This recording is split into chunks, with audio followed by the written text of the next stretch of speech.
तो hi guys, welcome to my channel. ये video बहुत ही इम्पोर्टेंट होने वाला है और बहुत कोई को दिमाग में सवाल रहता है कि ये चीज़ कैसे काम कर रहा है।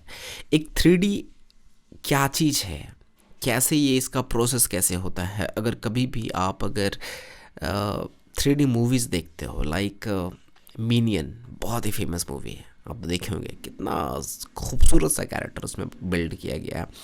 और या फिर इंडिया में बहुत ही बच्चों के बीच में फेमस है मोटू पतलू, ठीक है। तो वैसा कैरेक्टर आप जब भी देखते हो तो आपको मन में होता होगा कि यार ये कैसा, इसका फंक्शन कैसे कर रहा है, क्या क्या चीज़ में ज़रूरत पड़ा है, मतलब कैसे इसको बनाया गया है, वो सब चीज़।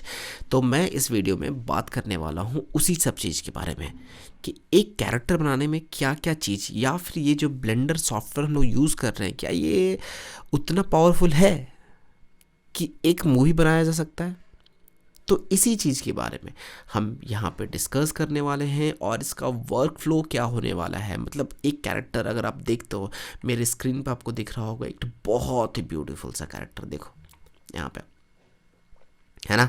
तो ये कैरेक्टर मैंने किया है, इंपोर्ट किया है, कहाँ से, मिक्सैमो से। ये फ्री ऑफ कॉस्ट है। मैंने इसके पहले वीडियो बनाया था, उसमें बताया था कि कैरेक्टर को कैसे यहाँ पे अपलोड कर सकते हैं और कैसे इसमें इसमें एनिमेशन भी है। अगर इसका एनिमेशन देखना चाहते हैं तो मैं आपको इसका एनिमेशन दिखाता हूँ। आई थिंक इसका कैरेक्टर में ये करते हैं और देखो यहाँ प्ले करके, है ना, बहुत ही खूबसूरत सा एनिमेशन। तो ये एनिमेशन है यहाँ पे, ये अब मिक्सैमो करके देता है ये एनिमेशन। तो मैं बताने वाला हूँ कि इसका वर्क फ्लो कैसे होता है और कैसे कैसे एक कैरेक्टर को अगर चाहते हो कि बनाना या फिर सीखना चाहते हो तो क्या क्या चीज़ आपको जानने का ज़रूरत है, मतलब कौन कौन सा नॉलेज आपको चाहिए अगर एक कैरेक्टर को बनाने के लिए। तो let's dive into the video. तो मैंने इसे सेलेक्ट कर लिया और फिर जा कर के अगर हम इसको एडिट मोड पे ले जाते हैं, एडिट मोड में इसे पहले हाइड कर देता हूँ, इतनी सारी चीज़ जो है इसे मैं हाइड कर देता हूँ, इसकी ज़रूरत नहीं है, एच से हाइड होता है। ओके, तो ये अगर हम इसे सेलेक्ट करते हैं और इसे टैब दबाते हैं तो देखो ये क्या बना हुआ है। ये सब भी जिस तरह आपको मैंने बेसिक्स में बताया था कि इसको क्या करते हैं ना, हर एक ये वर्टिसेस से बना हुआ है, फेसेस से बना हुआ है, एज से बना हुआ है। तो हर एक को क्या करना पड़ता है, ऐसे करके आपको क्या करना पड़ता है, सबसे पहला चीज़ क्या करना पड़ता है, मॉडलिंग करना पड़ता है। ठीक है, मॉडलिंग मतलब क्या हो जाता है, मॉडलिंग का मतलब ये होता है कि किसी भी चीज़ को बनाना तो आपको क्या करना पड़ेगा, फर्स्ट ऑफ ऑल कोई भी कैरेक्टर को अगर बनाना चाहते हो तो आपको क्या करना पड़ेगा, मॉडल करना। तो देखो हर एक चीज़, हर एक इसका बारीकी देखो, ये चीज़ क्या है, देखो यहाँ पे इसे क्या किया गया है, बनाया गया है। यहाँ पे देखो इसकी आंखें हैं, यहाँ पे ये इसका चश्मा है, देखो कैसे चश्मा को बनाया गया है। ठीक है, तो ऐसे ही करके आपको क्या करना पड़ेगा, पहले कोई भी कैरेक्टर को अगर तो बनाना पड़ेगा। तो कैरेक्टर को बनाने का दो तरीका है, या फिर जैसे कि मैंने बताया था आपको, मैं इसे एक थोड़ी देर के लिए क्या करता हूँ, इसे मैं हाइड करता हूँ और धीरे धीरे मैं बताने का कोशिश करता हूँ कि कैसे कैसे क्या होगा। कलेक्शन 2 में जाते हैं, देखो शिफ्ट एक ही है और यहाँ से अगर हम एक क्या किए, क्यूब लिए, ठीक है, इसी से क्या करते हैं, उसके बाद से हम क्या करते हैं ना, इसे सब डिवाइड करते हैं, दो बार सब डिवाइड करते हैं। ठीक है, तो ये चीज़ क्या हो गया, देखो अगर हम यहाँ से अगर इसको कैरेक्टर को अगर हम बनाना चाहेंगे, एक कैरेक्टर को बनाना चाहेंगे तो यहाँ से इसको खींचेंगे, इसको खींचने टालने का, यहाँ पे देखो प्रोपोर्शनल एडिटिंग ऑन है, यहाँ पे कनेक्टेड ओनली कनेक्टेड करते हैं। ठीक है, और यहाँ से ग्रैब करके अगर ऐसे करके आप क्या कर सकते हो, धीरे धीरे करके यहाँ पे आप इसको एक कैरेक्टर का रूप दे सकते हो। यहाँ से यहाँ सेलेक्ट करेंगे, ठीक है, और इसे भी से यहाँ पे क्या करेंगे, यहाँ पे ऐसे कर देंगे। तो यहाँ पे अगर मिरर मॉडिफायर यहाँ पे हाफ कटिंग करके यूज़ करेंगे तो यहाँ पे मिरर मॉडिफायर यूज़ करके भी यहाँ पे कर सकते हैं। वैसे अभी यूज़ नहीं कर रहे हैं मिरर मॉडिफायर, तो एक काम करते हैं, इसको ऐसे कर देते हैं।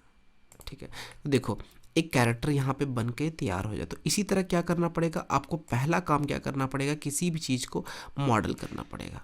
ये यहाँ पे बन गया इसका मुंह, ठीक है। तो देखो एक कैरेक्टर बन के यहाँ पे एक मतलब बहुत अच्छा सा नहीं, लेकिन एक छोटा सा कैरेक्टर बन के तैयार हो गया।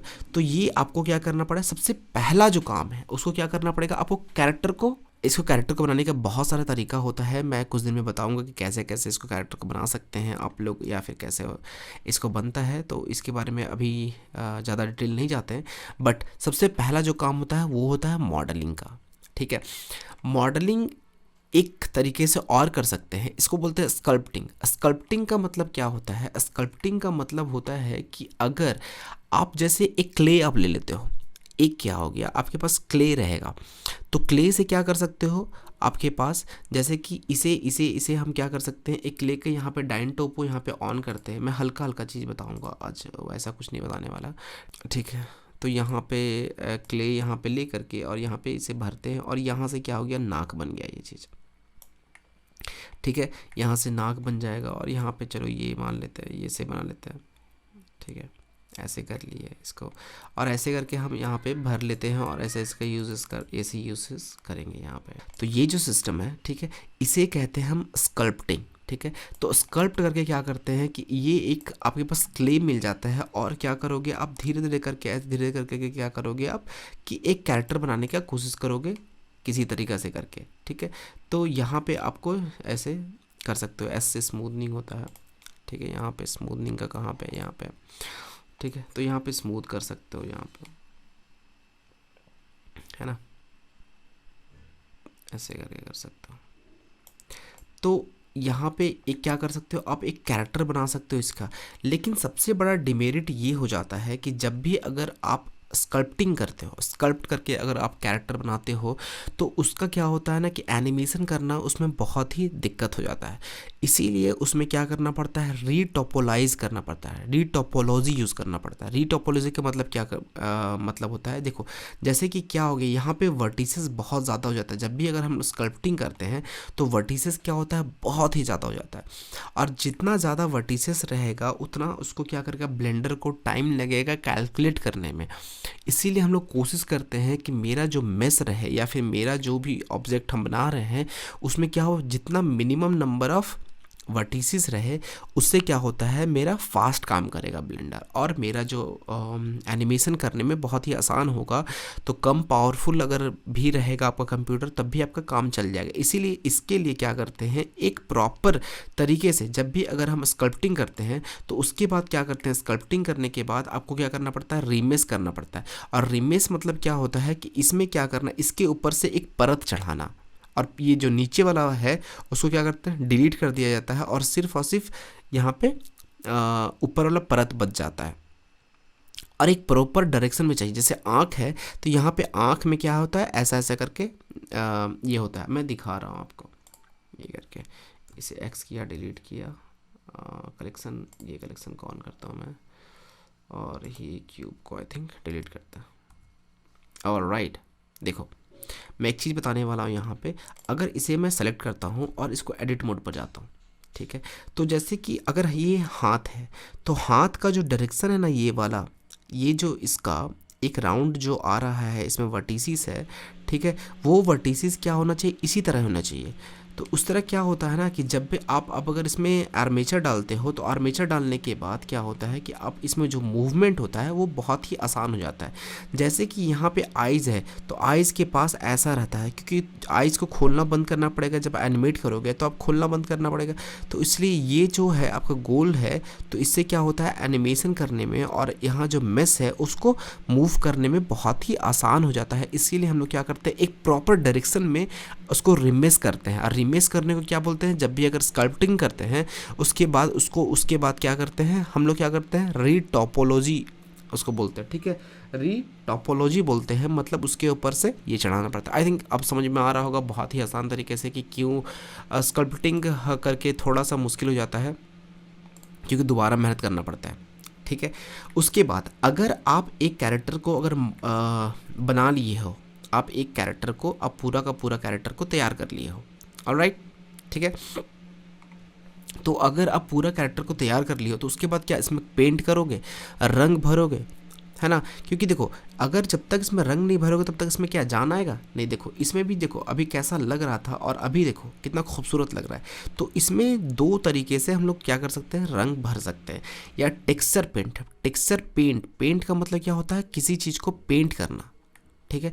ये चीज़ को अगर है मेरे पास, देखो ये चीज़ को क्या करना है कि आपको एक प्रॉपर जैसे पेंटिंग करते हैं ना वैसा, उसको बोलते हैं टेक्सचर पेंटिंग। और एक शेडिंग होता है। शेडिंग का मतलब क्या होता है, किसी में कलर भरना, ठीक है। कलर भरने के तो दो तरीका से हम लोग क्या कर सकते हैं, यहाँ पे ये कर सकते हैं, है ना, यहाँ पे। और एक होता है यूवी एडिटिंग। तो ये तीनों चीज़ को समझाने के लिए मैं एक काम करता हूँ, एक नया यहाँ पे ओपन करता हूँ। इसे सेव नहीं करते हैं, इसे रहने देते हैं, ठीक है। चलो ठीक है, वर्कफ्लो समझ में आ रहा है। पहले क्या करेंगे, किसी भी कैरेक्टर को मॉडलिंग करेंगे, ठीक है। तो उसका दो तरीका होता है, स्कल्प्ट करके कर सकते हैं या फिर डायरेक्टली मॉडल कर सकते हैं। तो डायरेक्टली मॉडल करोगे तो उसमें क्या होता है, रीटोपोलॉजी करने का ज़रूरत नहीं पड़ता है, हल्का फुल्का हल्का ट्वीक करने का ज़रूरत पड़ता है, ज़्यादा नहीं करना पड़ता है। लेकिन स्कल्प्टिंग का जब हम लोग यूज़ करते हैं तो क्या करना पड़ता है, हम लोग को रीटोपोलॉजी करना ही पड़ेगा जब एनिमेशन करना रहेगा तब, और नहीं एनिमेशन करना रहेगा तो डायरेक्टली छोड़ दो, ठीक है। अब आता है क्या, यूवी एडिटिंग आता है, उसके बाद टेक्सचर पेंट आता है, उसके बाद शेडिंग है। ये तीनों चीज़ को समझाने के लिए मैं इसे यूज़ करना, इस क्यूब को देखते हैं, ठीक है। यूवी एडिटिंग, यूवी एडिटिंग का मतलब क्या होता है, अगर जब आप इसे सेलेक्ट कर लिए, एक बॉक्स यहाँ पे ओपन कर लो और इसे यहाँ पे सेलेक्ट कर लो, तो यहाँ पे अगर जा कर के ये जो बॉक्स है, यहाँ पे देखो, अगर ये जा कर के ये जो बॉक्स है, अगर यहाँ पे हम भी करते हैं, इसे खोलते हैं, है ना, तो इसे बॉक्स को यहाँ खोलें, ठीक है,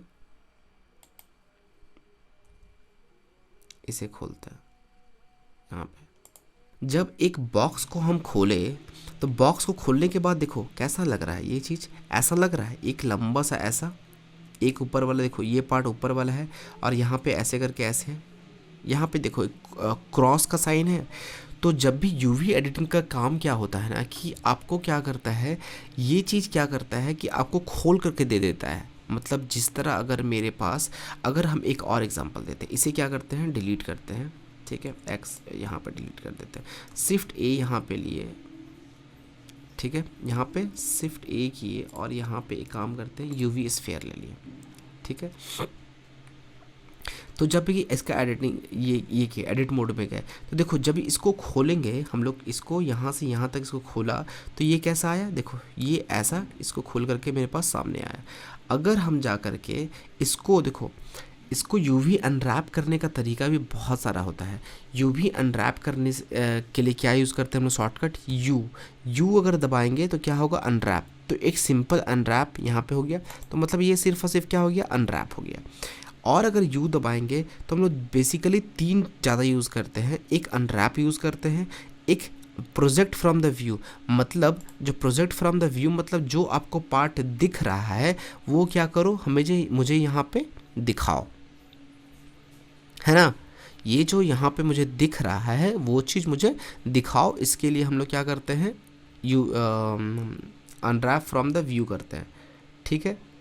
तो इसके लिए इतना सारा चीज़ होता है, आप एक बार देख सकते हो। और मार्क सिम कहते हैं, मार्क सिम क्या कर सकते हैं कि यहाँ से खोलो, इसके लिए हम लोग यूज़ करते हैं।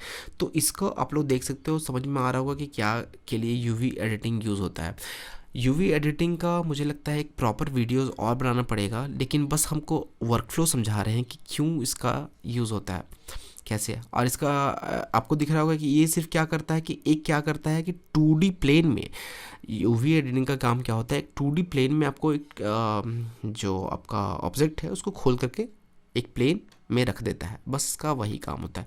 और आई थिंक सबसे अच्छा इसको एक्सप्लेन करने का तरीका वही है कि एक ये क्या करते हैं, एक क्यूब लेते हैं और इसको ही हम लोग अगर खोलते हैं तो देखो ये प्रॉपर तरीके से यहाँ पे मेरे सामने खुल करके आ रहा है। और इसको चाहेंगे, देखो अगर ये तुम्हारे सामने खुल करके आ गया है तो इसमें जितना चाहे इसके साथ में हम लोग ये कर सकते हैं, मतलब इसको सेलेक्ट करके हम लोग क्या कर सकते हैं ना, इसको सेलेक्ट कर सकते हो पूरा का पूरा। तो उसके बाद क्या कर सकते हैं, आप ग्रैब कर सकते हो यहाँ पे, तो इसके पीछे का जो टेक्सचर रहेगा, जैसे इमेज टेक्सचर अगर हम यूज़ करते हैं ना तो उसमें यूज़ होता है। जैसे इसको सेलेक्ट कर लिए और अगर यहाँ तक मेरा टेक्सचर है तो उसके लिए यूज़ करते हैं, यहाँ पे इसको स्केल कर सकते हो, कुछ भी कर सकते हो, ठीक है, यहाँ पे रोटेट कर सकते हो, जो मन है आप उसको कर सकते हो। और जिस तरह आपका टेक्सचर है, मैंने इमेज टेक्सचर का एक बार ये बताया था, और तो इसके लिए यूवी एडिटिंग का यूज़ करते हैं। आई थिंक बहुत क्लियर तो नहीं हुआ होगा, लेकिन हल्का हल्का नॉलेज आ गया होगा यूवी एडिटिंग किस काम के लिए यूज़ होता है। इसका ज़्यादा यूजेस समझ में आएगा जब मैं बताऊंगा इसका शेडिंग में जा कर के, ठीक है, इमेज टेक्सचर के बारे में बताऊंगा, तब जाके आपको ज़्यादा क्लियर हो जाएगा। ओके, तो यूवी एडिटिंग हो गया। ओके, यूवी एडिटिंग समझ में आ गया होगा। तो अभी हम बात करने वाले हैं अभी टेक्सचर पेंट के बारे में। टेक्सचर पेंट के बारे में क्या होता है कि कैसे हम लोग क्या कर सकते हैं, ब्रश का यूज़ करके हम लोग क्या कर सकते हैं, डायरेक्टली पेंट कर सकते हैं। तो ये बहुत ही आसान है, इसको करना कोई बहुत बड़ा सी चीज़ नहीं है। यहाँ पे टेक्सचर पेंट पे जाना है तो आपको यहाँ पे खुल जाएगा, ये आपको पिंक कलर का दिखेगा क्योंकि इसमें यहाँ पे अभी कुछ नहीं है, इसीलिए आपको पिंक दिख रहा है। कुछ नहीं करना है, यहाँ पे न्यू में जाना है। न्यू में यहाँ से कलर आप चाहोगे तो चेंज कर सकते हो, लेकिन ठीक है ब्लैक रहने तो यार, डिफ़ॉल्ट है, क्यों उसको परेशान करना। यहाँ पे जाकर के खोल दिया, इसका नाम क्या रखें, अनटाइटल रखें, तो इसका नाम चेंज कर दो ना, कुछ ब्लैक रख दो, black, yes it's a black, alright. तो यहाँ पे देखो, अभी भी अगर यहाँ पे कुछ करोगे तो कुछ नहीं होगा बाबू भैया। इसको करने के लिए क्या करना पड़ेगा आपको, जा कर के शेडिंग में जाना पड़ेगा, और शेडिंग में जा कर के यहाँ पे सेलेक्ट किया हुआ है, और यहाँ पे जा कर के आपको शेडिंग में जा कर के इसी में यहाँ से ले लो ना यार, उतना क्या दिमाग लगाना, ठीक है, ठीक है। ये आपके पास शेडिंग में आ गया, और शेडिंग में जा कर के कहाँ गया, हाँ यहाँ पे, और यहाँ पे जा कर के क्या करना है, शेडिंग में जा कर के इमेज टेक्सचर में जा कर के आपको यहाँ पे क्लिक कर देना है। तो यहाँ पे इमेज टेक्सचर आ गया, यहाँ पे ब्लैक कलर का, क्योंकि देखो जो यूज़ किए थे ब्लैक वाला टेक्सचर वही वाला यूज़ होगा। अब जा कर के यहाँ पे टेक्सचर में चल जाना है, और टेक्सचर में जाने के बाद यहाँ पे क्या करना है, यहाँ पे कौन सा है, ब्लैक यूज़ किए थे, ब्लैक यूज़ कर लेना है। यहाँ पे जा कर के यहाँ पे देखो ब्लैक है ना, जो यहाँ पे लिखे थे, इसलिए नाम देना बहुत ज़रूरी होता है। अब एक काम कर सकते हो, आपको यहाँ पे कौन सा कलर सेलेक्ट किया, वाइट, मुझे एकदम पसंद नहीं है वाइट, मैं यहाँ पे सेलेक्ट करूँगा पिंक, ऑलराइट। अगर आप यहाँ पे पेंट करना चाहोगे तो बहुत ही प्यार से पेंट होगा यहाँ पे,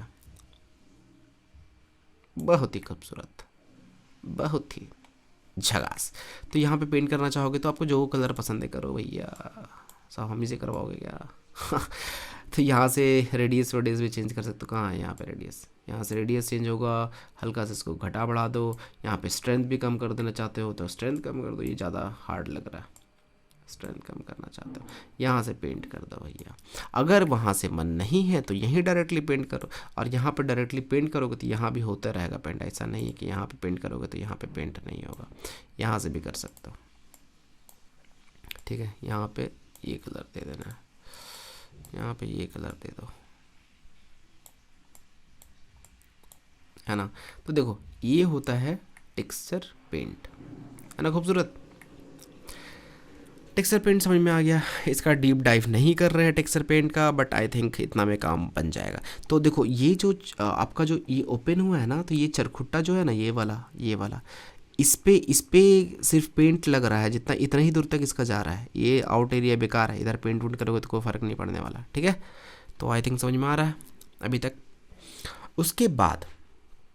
उसके बाद जो दूसरा आता है वो आता है शेडिंग।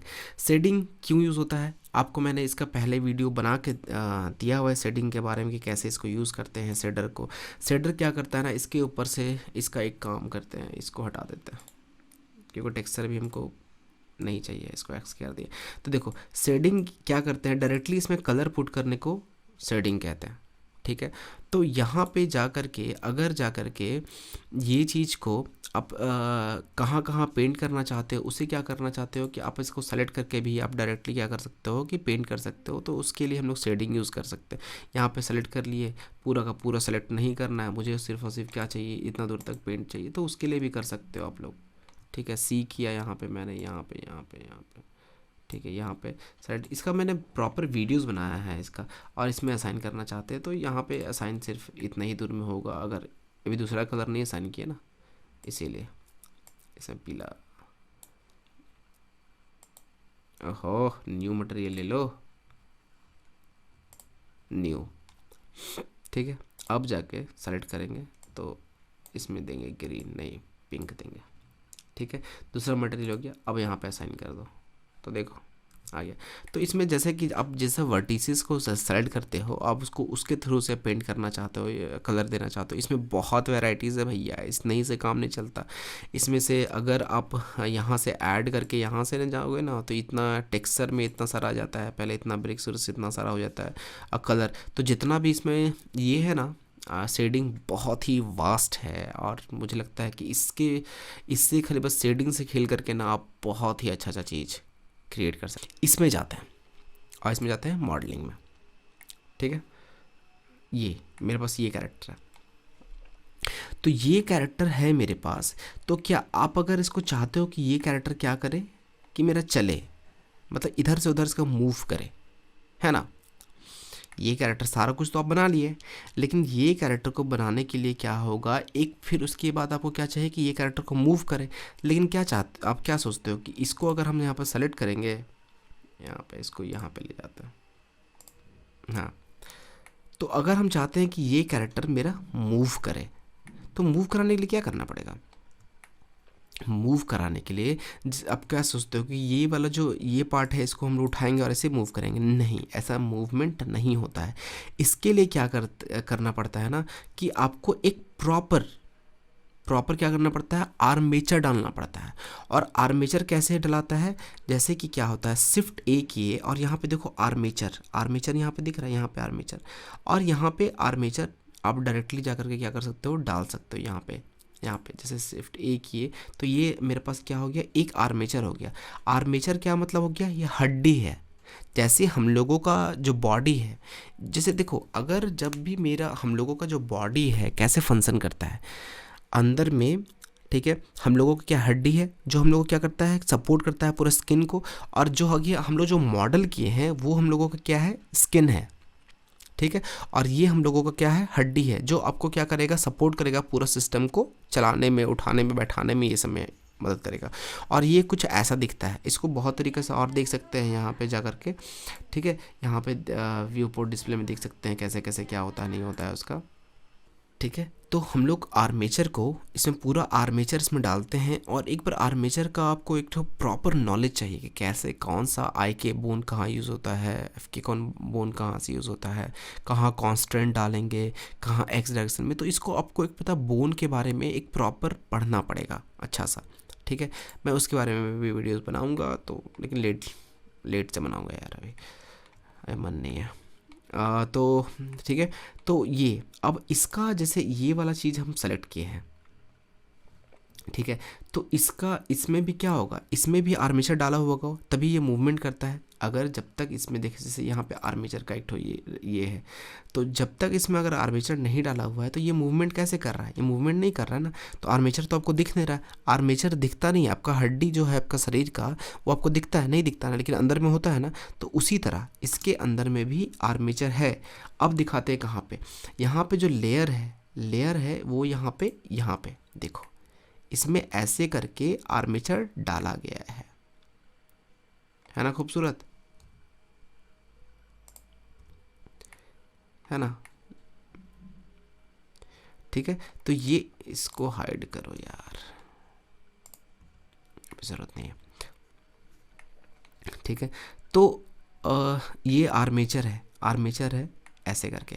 तो यहाँ पे देखो ऑब्जेक्ट मोड, यहाँ पे सॉरी यहाँ पे सेलेक्ट करता है, यहाँ पे देखो बहुत सारा मोड हो जाएगा। यहाँ पे ऑब्जेक्ट मोड है, ऑब्जेक्ट और एडिट मोड और स्कल्प्ट मोड, तीन चीज़ तो समझ में आ गया कैसे हो गया। वर्टेक्स पेंट, वेट पेंट और टेक्सचर पेंट भी समझ में आ गया होगा थोड़ा बहुत। अब वेट पेंट क्या होता है और वर्टेक्स पेंट क्या होता है। वेट पेंट का मतलब होता है कि जैसे क्या होता है कि अगर आप ये बोन है आपके पास, ये जो बोन है ये वाला, ठीक है, आप चाहते हो कि ये बोन का कैपेसिटी है कि 1 kg उठाने का, ये बोन का कैपेसिटी है।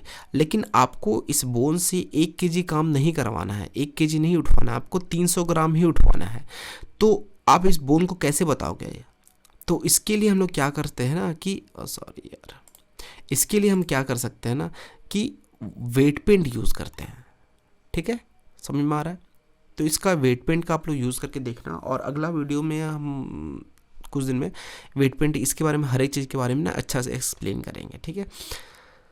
तो आई थिंक समझ में आ रहा होगा। और यहाँ पे देखो, जैसे कि ये आपका आर्मेचर यहाँ पे फिक्स यहाँ पे हो गया, इसका रेस्ट पोज होता है ये वाला, देखो अब यहाँ पे क्लियर दिख रहा होगा कि जब भी अगर कोई भी कैरेक्टर को हम लोग बनाते हैं तो रेस्ट पोज में ही बनाते हैं। उसके बाद क्या कर सकते हैं हम लोग, यहाँ पे आर्मेचर देते हैं, रिगिंग जिसको बोलते हैं, इसमें रिग किए, ठीक है।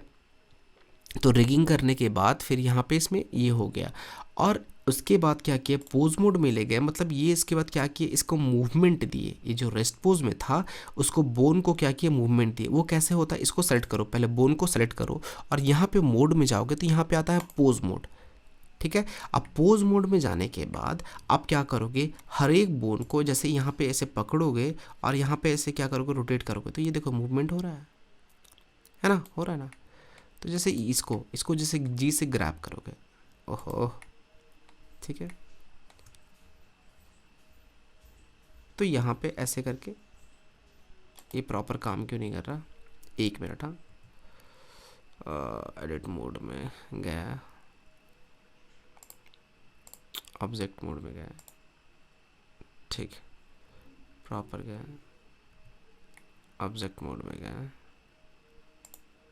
पोज मोड में गया, हाँ देखो। तो यहाँ पे देखो, अगर इसे रोटेट करेंगे यहाँ पे तो यहाँ पे रोटेट हो रहा है ना। तो इसी तरह करके क्या होता है कि इसमें हम लोग क्या करते हैं, एनिमेशन डालते हैं धीरे धीरे करके। बहुत ही टफ काम होता है एनिमेट करना किसी भी कैरेक्टर को, इतना आसान नहीं होता है जितना आसान हम सोचते हैं। ठीक है, इसको यहाँ पे डालते हैं और इसको यहाँ पे नहीं, यहाँ पे इसमें कांस्टेंट नहीं डाला हुआ है अच्छा से, इसलिए ये देखो मूवमेंट जो हो रहा है ना, उटपटांग टाइप का मूवमेंट हो रहा है। इस तरह मूवमेंट नहीं होना चाहिए था, बट कोई बात नहीं, कोई बात नहीं। इसका जो रोटेशन हो रहा है, इसको यहाँ रोटेट करते हैं, रोटेट्स को यहाँ करते हैं, ठीक है। और इसे क्या कर सकते हैं, यहाँ करते हैं और इसे ऐसे करते हैं। अब देखो इसे, है ना, और इसको दूसरा लेयर में देखते हैं, देखो इसका पोजीशन चेंज हो गया। तो ऐसे ही करके आप क्या कर सकते हो, एक ये करके आपको इसमें क्या करना पड़ेगा, आर्मेचर डालना पड़ेगा। तो आर्मेचर के लिए यहाँ पे कुछ नहीं है, ये यहाँ पे जो मॉडलिंग होता है ना, यहीं पे आर्मेचर डलाता है, एंड नया कुछ नहीं होता उसमें। तो ठीक है, आर्मेचर डालने के लिए आपको एक प्रॉपर प्रोसेस को और आर्मेचर भी आपको पढ़ना पड़ेगा। मतलब जितना चीज़ है ना, जैसे मॉडलिंग का आपको कुछ दिन प्रैक्टिस करना पड़ेगा। स्कल्पटिंग आप चाहोगे तो कर सकते हो, नहीं चाहोगे तो नहीं कर सकते हो। यूवी एडिटिंग का ज़्यादा दिन का नहीं टेंशन लेने का, यूवी एडिटिंग तुरंत हो जाता है, बहुत हार्ड नहीं है इसको समझने में। टेक्सचर पेंटिंग को भी ज़्यादा हार्ड नहीं है, शेडिंग को थोड़ा दिन समझने में टाइम लगता है, थोड़ा इसमें मेहनत करना पड़ेगा। एनिमेशन कैसे करते हैं उसमें आपको सीखने का ज़रूरत पड़ेगा थोड़ा टाइम के लिए। तो आपको हर एक चीज़ को एक मॉड्यूल वाइज में, जब भी अगर आप ब्लेंडर के बारे में पढ़ना चाहते हो तो आप क्या करो ना कि मॉड्यूल वाइज डिवाइड कर दो, कि पहले हम मॉडलिंग सीखेंगे, उसके बाद क्या करेंगे, यूवी एडिटिंग सीखेंगे, फिर टेक्सचर पेंटिंग सीखेंगे। इस तरह एक मॉड्यूल वाइज डिवाइड कर दोगे तो जाके आप अच्छे से सीख पाओगे। तो मैं बोलूँगा कि जैसे अगर स्टार्टिंग में पढ़ना शुरू करते हो तो पूरा मॉडलिंग के बारे में यूट्यूब में सर्च करो कि कैसे कैसे मॉडल होता है। उसके बाद सिर्फ और सिर्फ सर्च करो कि यूवी एडिटिंग कितना तरीके से कर सकते हैं, कैसे कैसे कर सकते हैं उसके बारे में। उसके बाद टेक्सचर पेंटिंग कैसे कैसे हो सकता है, कैसे कैसे इसका यूज़ कर सकते हैं। उसके बाद शेडिंग के बारे में पढ़ो, उसके बाद एनिमेशन के बारे में पढ़ो, फिर रेंडरिंग, ठीक है। और एनिमेशन कैसे करते हैं, जैसे क्या करते हैं ना कि अगर यहाँ पे, ठीक है, ये जो मेरा पोज है, ये जो मेरा पोज है यहाँ पे, अगर हम चाहते हैं कि ये पोज है, इसके बाद देखो यहाँ पे 80 है, 80 फ्रेम पर है, इसको हम लोग बढ़ा सकते हैं क्योंकि 80 फ्रेम तक ही मेरा ये हरकत कर रहा था और मेरा इसके बाद हरकत नहीं कर रहा था। ठीक है, देखो 80 फ्रेम के बाद यहाँ पे हरकत नहीं कर रहा है। तो एक काम करते हैं, यहाँ से अगर ऑन कर लोगे, बस वैसे ही करके दिखा रहा हूँ, ऐसा कुछ है नहीं, ठीक है। यहाँ पे ये कर लो तो ये क्या होता है ना, आई से, ठीक है, आई से तो क्या होता है, लोकेशन, रोटेशन एंड स्केल, ये यहाँ पे जा करके इनपुट कर दो यहाँ पे, ठीक है। इसके बाद यहाँ से यहाँ पे, अगर यहाँ से यहाँ तक जाएगा तो क्या करेंगे, इसे हम ऑन रखे हैं, मतलब जितना भी अगर आप मूवमेंट कराओगे तो वो उसके हिसाब से क्या करेगा, ये भी मूवमेंट करेगा। तो इसे कर दो अपने हिसाब से यार। तो ये होता है एनिमेशन। इसमें क्या करते हैं, यहाँ पे की फ्रेम डालते हैं यहाँ पे आकर के, और फिर यहाँ पे एनिमेशन करते हैं। अब आता है क्या, रेंडरिंग पार्ट में, ठीक है। तो रेंडरिंग करने के लिए इसका ज़रूरत नहीं पड़ता है यार, इसका ये करने के लिए ना, यहाँ से अभी रेंडरिंग मैं इसका यूज़ नहीं करता ज़्यादा, ठीक है। अब होता है कंपोजिटिंग। कंपोजिटिंग का मतलब क्या होता है, लास्ट में जो आपका इमेज बन के आता है उसमें कितना चीज़ ट्वीक करना है, कितना चीज़ नहीं करना है, उसके लिए फाइनली हम कंपोजिटिंग में जाते हैं। तो जब आपका ये चीज़ कंप्लीट हो जाता है तब जा कर के हम क्या कर सकते हैं, क्या करते हैं, ये करते हैं, हम इसे कंपोजिटिंग में जाते हैं। तो आई थिंक प्रोसेस समझ में आ गया होगा कि कैसे कैसे क्या करना है, कैसे कैसे नहीं करना है, और कैसे कैसे हमें सीखना है किसी चीज़ के बारे में। आई थिंक बहुत ही अच्छे से समझ में आ गया होगा। तो और यहाँ पे एनिमेशन का बात है तो एनिमेशन नहीं, एनिमेशन बोल रहा हूँ मैं, इसका अगर इमेज को अगर आप रेंडर करना चाहते हो तो यहाँ पे एन दबाओ और यहाँ पे क्या करना है, व्यू में जाना है और यहाँ पे कैमरा को लॉक कर लो, इससे आसान होता है। तो यहाँ पे ऐसे करके आई थिंक यहाँ पे ये हो गया, कैमरा को सेट कर लिया, अब इसे हटा दिया मैंने, एन कर लिया। और इसका वर्ल्ड देखो, वर्ल्ड में यहाँ पे क्लिक करोगे ना तो यहाँ पे मैंने नॉइज़ टेक्सचर डाला हुआ है, इसीलिए आपका ये वर्ल्ड मेरा है ना ऐसा लग रहा है। इन्वायरमेंट अगर डालेंगे तो इन्वायरमेंट है ही नहीं ना, जैसे यहाँ पे ये भी डाल सकते हैं हम,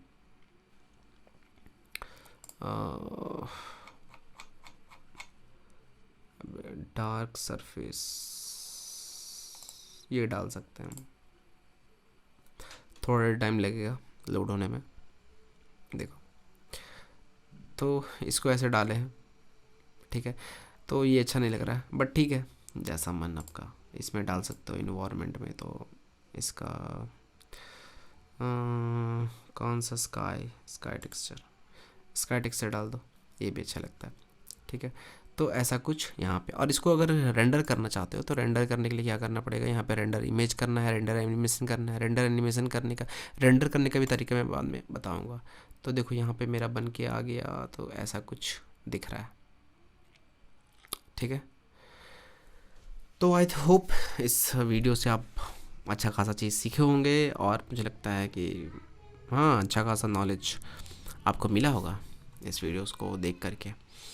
और कहीं अगर कन्फ्यूज़न होगा, मैं थोड़ा हरी में बताया हूँ इस वीडियो को थोड़ा सा, बट ठीक है, समझ में आया होगा कुछ कुछ। अगर हल्का सा भी नॉलेज अगर आपको मेरा वीडियो देख के लगता है तो please do like, comment, subscribe to my channel. Thank you so much guys, love you all.